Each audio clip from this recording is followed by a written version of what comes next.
Say it again. They're observing their behavior. Okay. So they weren't sent to a treatment group. They didn't say, hey, all right. They didn't say, hey, like, you people are going to eat chocolate. You are not. Okay. All right. Identify the explanatory variable. Okay. So the amount of chocolate consumed. All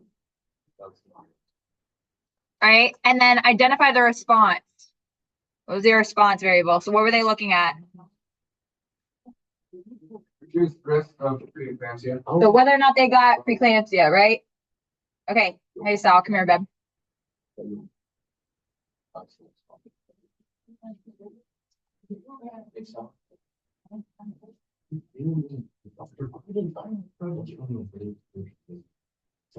Good. Questions on one? Are we okay? Okay. On your quiz, you've got to be able to identify whether it is an observation or experiment. Okay. So simple enough. All right. On number 2, does reading books help you live longer? Somebody said no.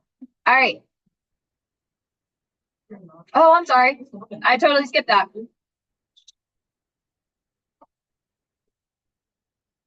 Okay. Can the researchers conclude that consuming chocolate during pregnancy will cause a reduced risk of preeclampsia? Why? They didn't conduct an experiment. If they would have conducted an experiment and they had random assignment, then they can say that it caused it. Yes. Experiment where you did like randomly assigned group, but you didn't have the other like random factor in it without considered experiment. The random assignment makes it a causation. So you can say that it causes. It's not going to be a good experiment though, because you might have some biasy inside of there. Does that make sense? So you want to have the random sample and you want to have the random assignment. Okay. It would be an experiment. Okay. Does reading books help you live longer? A study was conducted of a cohort of 3,635 participants who answered questions about their reading habits via telephone survey. Researchers followed up with the participants 12 years later and concluded that the book readers experienced a 20% reduction in the risk of mortality over the 12 years of follow-up compared to non-book readers. A retrospective study is when investigators examine past data for a sample of individuals. A prospective study is when investigators follow a sample of individuals into the future collecting data. Is the study described a retrospective or prospective? Okay. Why?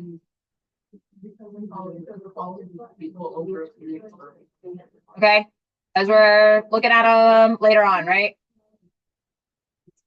Following later on. Okay. Identify the explanatory variable and the response variable. So what are they looking at? Okay. So looking at book readers, whether or not they read, right? Okay, so reading or not reading. And then what was the response? The mortality rate.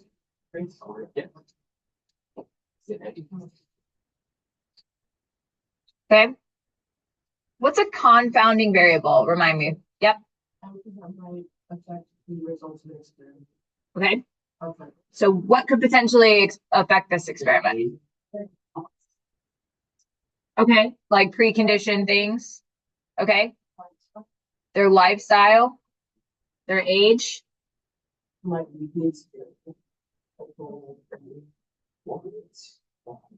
Maybe. I don't.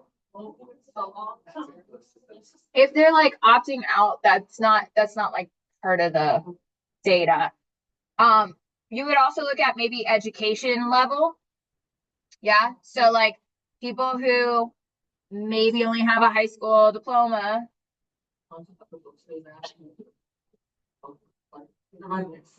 Yeah. Okay. All right. So you could put a couple of things in there.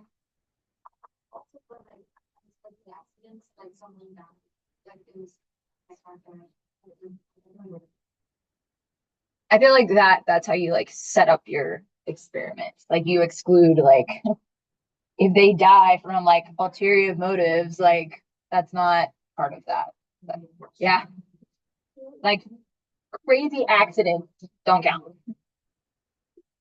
All right. How might confounding variables influence the response variable? We kind of already talked about this, but if you did like education level, for instance, they might make certain decisions, so health or otherwise, that lead to a longer lifespan. So they might eat better because they're more educated, because they read more. Okay. So education level influences lifestyle, which then probably influences their mortality rate. Okay. All right, on your quiz, there is stuff about confounding variables. Okay, you have to identify one. Okay. Very good on that? Okay. Number 3, does a Mediterranean diet during pregnancy improve child neurodevelopment at the age 2 years? A study was conducted involving 1,221 pregnant women.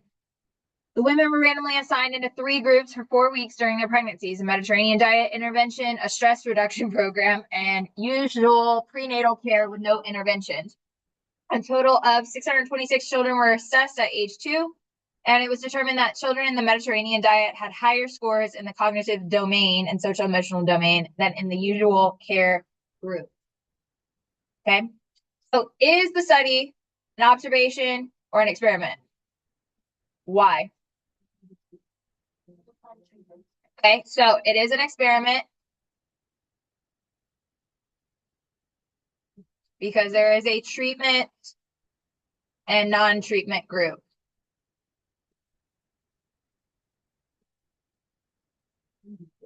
We have assigned 2 groups and we have a treatment there, right? Okay.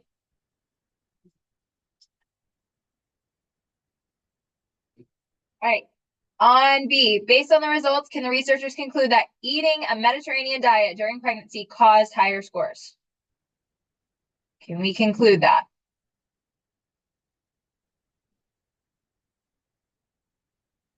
Remember, it caused it to happen. It was randomly assigned. So can we make that conclusion? Yes. Okay. Yes, because they were a random assignment. Cool. All right. About half of the mothers who initially participated in the study did not bring their children in for an assessment. Explain how this could affect the analysis of the results. Because they have more people, a higher percentage of people over the other groups, so that there were less Mediterranean people with Mediterranean diet. But in the general, that there's a higher concentration of people who might have better results. Okay. Even if it was each other on our groups, they could have been there's no difference.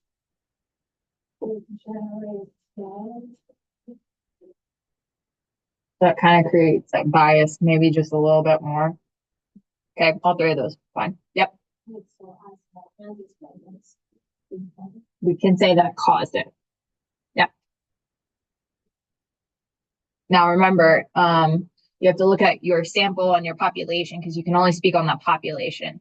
The population doesn't mean everybody in the world ever. Okay, it's wherever you pulled from. Yeah.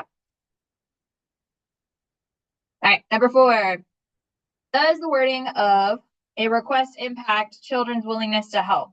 The answer is yes. Researchers who wondered if referring to a child as a helper or asking the child to help would affect their behavior. Participants were 51 4- and 5-year-old children who were randomly assigned to one of 3 groups. 17 children were assigned to the verb condition by asking them to help pick up their toys. 17 children were assigned to the noun condition by asking to be helpers when picking up toys, and remaining 17 children were assigned to a baseline group without using help or helper. Researchers then measured the number of toys children picked up after being given the directions. The children who were assigned to the noun condition helper helped significantly more than the children in the other 2 groups.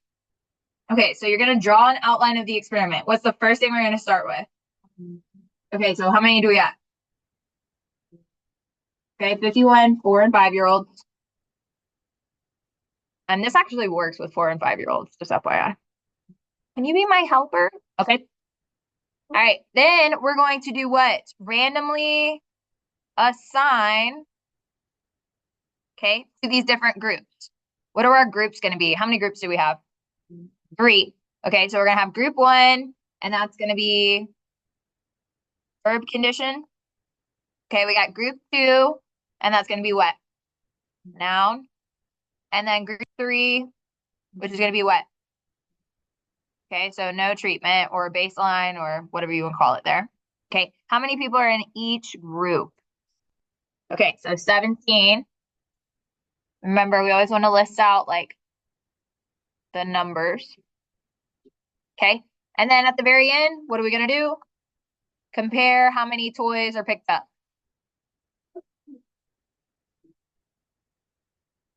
Good? Yep. Okay. All right, identify the experimental units. So who are we talking about? 51, 4 and 5-year-olds. What's the treatment?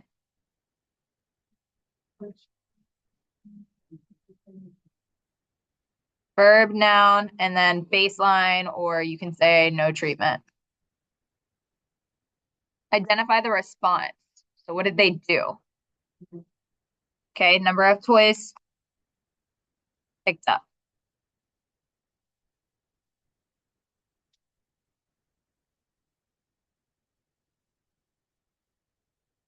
Yep. I can't see this. JK. So baseline, verb, noun. And then the last one is number of toys picked up. And then on the side, it says how many. Compare how many toys. All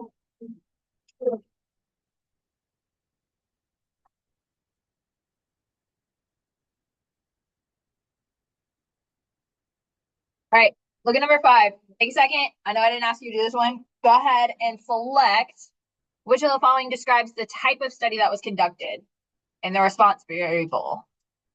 Take like a second. Do number 5.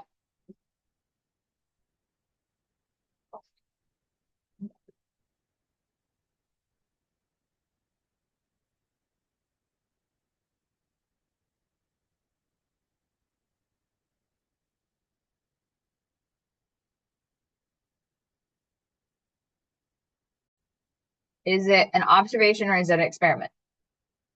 Experiment. So we can already get rid of A and B. And was census used? Do we? No. Okay. Census would be I sent everybody a survey and they all sent it all back, right? Okay. So how do we figure out C and D? What was the response variable? And the number of speech errors they made was recorded. So D. Good. Okay.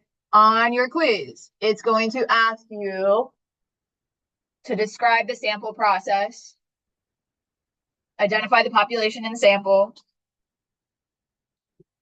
and then what conclusion can be made. Now remember, with conclusions, you got to talk about who it's talking about and whether it's an association or a cause. That depends on if it's an observation or if it's an experiment. Okay. All right, go ahead and take a look at number 6. Let's go ahead and round that up.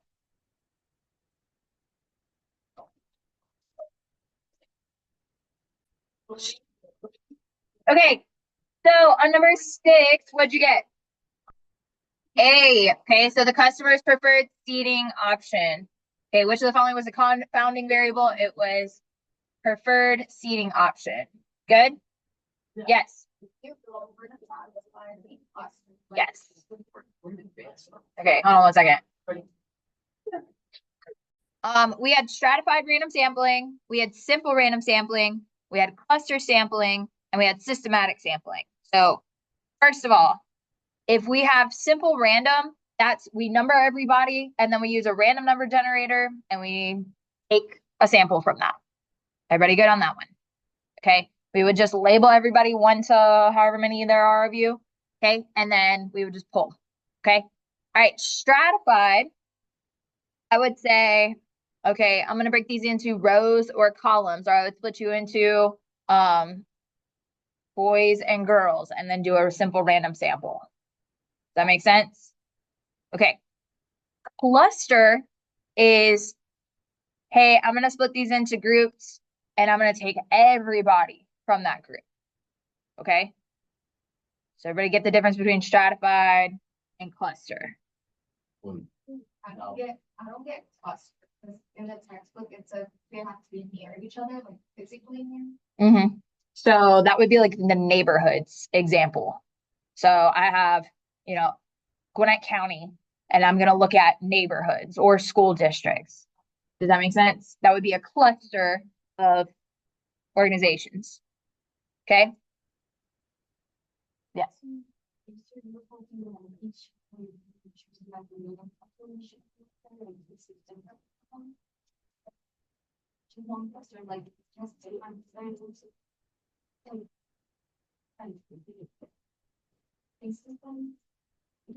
I know what you mean. The stratified, the two groups are like equal. Like, one group has one thing. It has more variability in it, yes. Cluster doesn't. Cluster is, you got a lot of the same people. Cluster, you take it from everyone in that one group. Yeah. Multiple from different groups. So for some, I get guaranteed variety data, so it's like you separate boys and girls, and instead of just getting all boys, you get a hopefully equal or proportional amount of boys that you can see.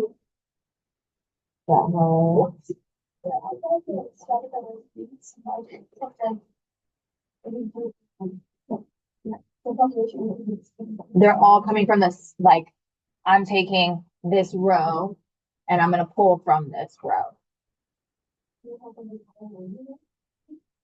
Go back to your notes. It was like 4.2.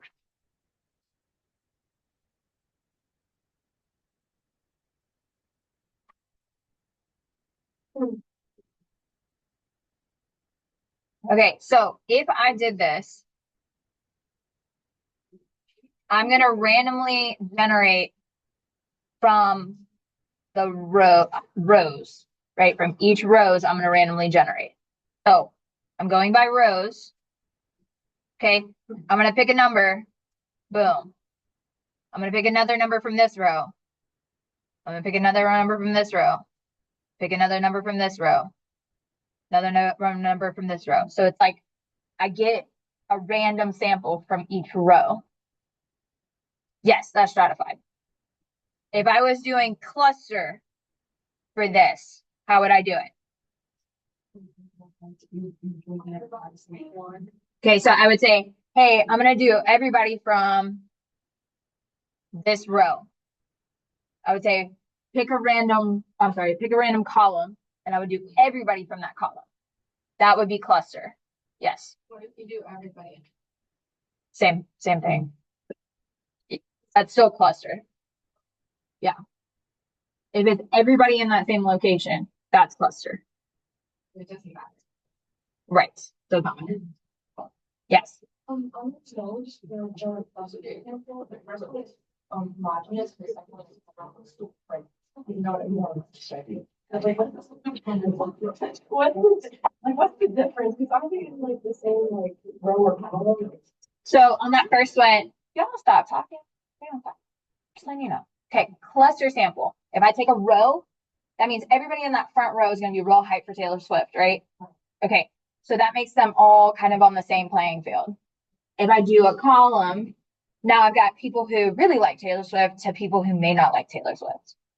That makes it heterogeneous. Yes. There's more variability in that. Okay, yes. No. I'd be exempt from grading these quizzes. Yeah.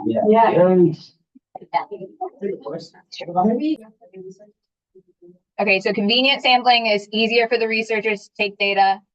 I really think y'all will be okay on this. What about bias? How do you tell if bias is present? Like, There's not random assignment. Okay. If it's voluntary. Okay. things trending, that would cause like. Respond. If there's like, if it's something someone messing this data. Okay. So it impacts the data. Okay. That's it. Sample cross. We talked about the, The arrow thing. no, you don't have to draw an outline for this one. Yeah, no outline for this one. Sample process, just like describing how you would take a sample. I'm gonna take these people, I'm gonna label them from 1 to like 1,000. I'm gonna do a random number generator, that kind of thing. Yep, yep.